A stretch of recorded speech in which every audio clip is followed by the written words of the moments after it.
How goes it, dudes and dudettes? Welcome to another new episode of Hot Topic. As always, for subtitles, click the caption button. I'm Gary7MT for the GTA series Videos crew. This HT video starts a new series focusing on what didn't make the cut. That is, the beta and removed content in the GTA series. In this episode, we'll look back at the 2D era and GTA's evolution to the first 3D game, GTA 3. Future installments in coming weeks will focus on other titles, from GTA Vice City to GTA 5. Now, like all software, video games must also run the development gauntlet. Scores of meetings where content ideas are debated, tested, and approved, or not. If content is not approved, some companies completely remove it from the software. Others, instead, like Rockstar, leave most of the coding in the software by simply commenting the code line in order to make it unobtainable in the game.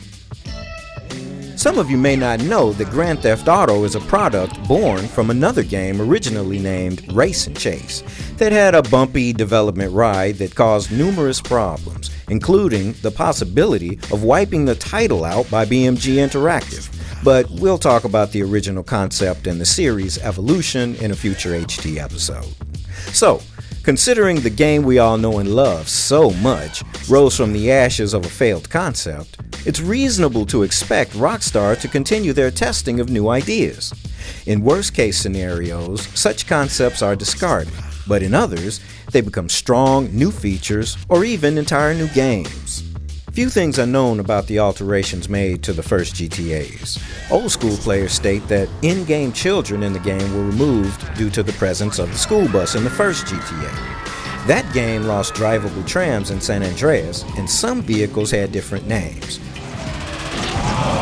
While all that is known about GTA 2 is that a couple of features and weapons were removed. The instant vehicle bomb, probably a bonus, and electro baton, a stun weapon. Much more is known about GTA 3, however, the first 3D chapter of the series. First of all, we gotta send a shout out to Alexander Blade, Ghost Bear, GTA Beta 3, Zimney, DimZ, and all the other modders who took the time to analyze and share this info from every GTA 3 version, from the PS2, PC, and even 10th anniversary editions. If we forgot to mention anyone, we're sorry. Contact us and we'll add your name in the video description. Now, thanks to pre-release screenshots and videos, we can talk about beta to wit, a halfway version between the first years of development and the last months, when a video game gets polished and debugged. For example, the graphics were cartoonish, had intense colors and contrast, rounded lines, and in general, a style similar to classic Nintendo games. Eventually, the graphics became more realistic, culminating in those we saw in the PlayStation 2 version of GTA 3. The HUD changed a lot over the years, from style, different color palettes, fonts, and crosshairs, to the life meter, originally a bar on the left of the radar that ranged from yellow to pink. Also, like in GTA 2, when a car was hit or money collected from the ground, the amount gained floated over the ground or impact area. The logo itself has changed a lot as well, from a graffiti style to one that looked like the GTA 2 logo. All this before the black and white price down font Rockstar fell in love with, still in use today. GTA 3 has seen its share of changes as well. Some are real and explained by Rockstar Games, while others remain myths. Most discuss the protagonist that only in GTA San Andreas had a name. We know it thanks to some dropped scenes and a call from Catalina, the crazed bitch. Hello? Yes, Claude! Faster, harder, deeper! Oh, yes! Yes, yes! Catalina, you sick! In December 2011, Rockstar itself confirmed the name of the protagonist, Claude. But a question about it remains. Is Claude from GTA 3 Claude Speed from GTA 2? Well, yes and no. And here's why. First, we need to set an age for Speed, and GTA 2, the movie, features a rap sheet that sets his age at 28. According to police records on the GTA 2 website, the date of game events is July 2013. If this is the year that Claude was in Anywhere City, then no. Speed from GTA 2 and Claude from GTA 3 aren't the same character. This would make Speed 15 to 17 years old during GTA 3 and 6 to 8 years old in GTA San Andreas. But this doesn't exactly settle it. If the police files are taken out of the equation, we can fix GTA 2 to 1999, thanks to what radio host Johnny Riccaro says in GTA 2 about the coming millennium. Are the same. The sun always goes down on the Johnny Riccaro show.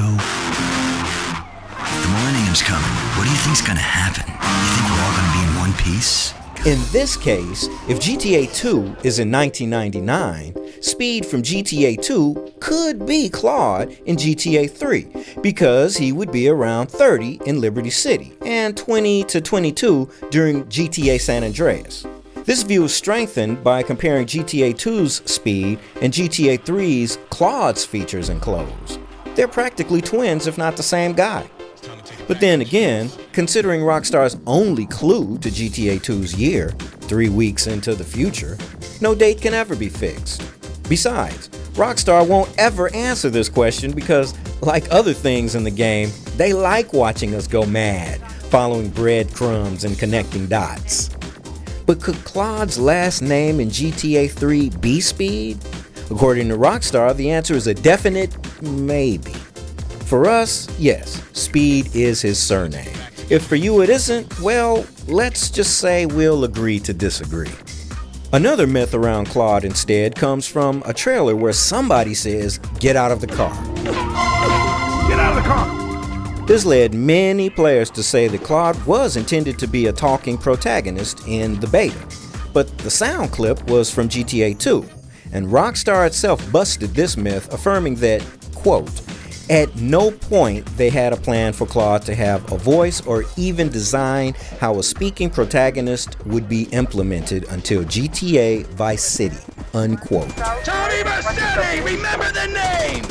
Continuing with characters and missions, some characters wore different clothes and had different features, from Claude himself, who changed a lot during development, to Luigi Gottarelli, who looked younger.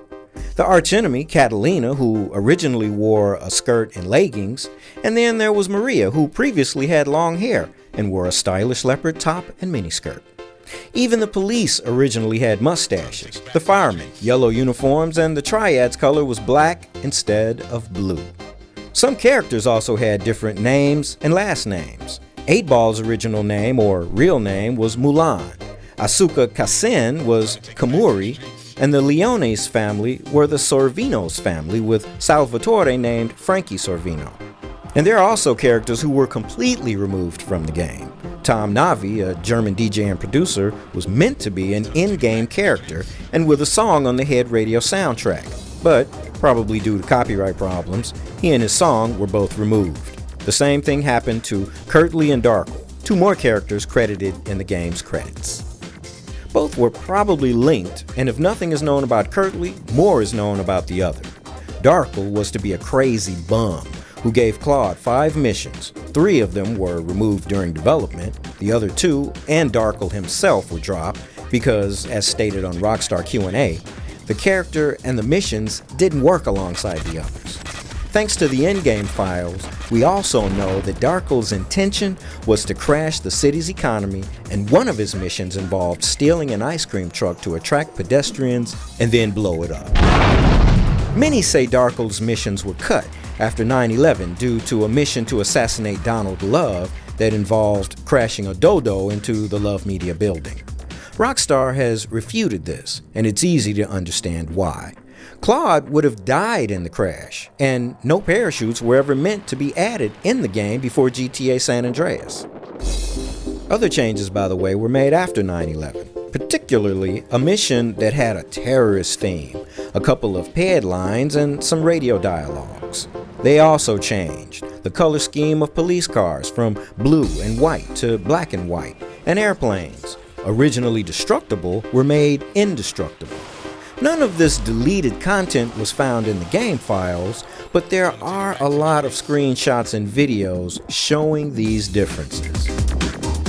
Other dropped content, however, is still in the game, from buskers that were meant to be around the city, especially in Middle Park, to a sketch of a multiplayer component where you could play game modes like Deathmatch and Team Deathmatch, both in normal and steel versions, Stash the Cash, Capture the Flag, Rat Race, and Domination. There were also rough maps and some lines of netcode that indicate we would have been able to join online matches or host one, allowing players the choice of online or local LAN. Also, thanks to the 10th anniversary edition, Zemi converted some of the maps originally created for the game, dropped from the PC version but available in the iOS game files. Some of these maps are unobtainable, but others have been ported to PC, and we can see new places like the tower, the building in the big construction yard, or the sewer. A complex sewer system with destroyed walls and access to a bank vault. And no, we're not talking about online heists. Then there are the vehicles that originally had different names, features, and colors, and others that were never added at all, like Ariant, Beamer, Panto, Luton, and a smaller version of the BF injection called the Buggy. Originally, school buses were meant to travel the streets of Liberty City, but were removed, leaving only wreckage visible behind 8Ball's garage in Portland. All vehicles initially had the same wheel design and different textures still in the game files, but unused. The Dodo, the airplanes and helicopters, were once considered for use because the game code has lines connected to them that appear if and when you get in. Some say that the reason the game's aircraft have been locked or nearly impossible to use is, again, due to 9/11. But Rockstar Games denies, saying the Dodo was never meant to be flown, and it certainly wasn't grounded as a result of 9/11. The city itself, the real protagonist in Grand Theft Auto, has changed a lot during development.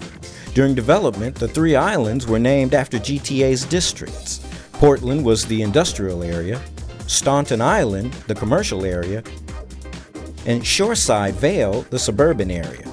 Thanks to screenshots and video, we can also see that at some point the Cochrane Dam was smaller and the airport was meant to be north of Staunton Island, not in Shoreside Vale. In Portland, where we can see Punk Noodles, there were originally only 2 statues, and the Callahan Bridge was named West Port Bridge and had 2 suspensions. As for the weapons, the nightstick and the landmine were cut. The rocket launcher scope looked like those on a sniper rifle, and the baseball bat was red and yellow with a red grip. Lastly, even missions and gameplay have changed. During the vigilante, paramedic, and firefighter missions, vehicles could go out of range, forcing players to stay in designated areas. Police vehicles had been shown on radar through a police car icon. Also, some missions couldn't be taken at any time because bosses could be busy during certain hours of the day. You could heal Claude using health pickups or by going to hospitals, but it would set you back $250.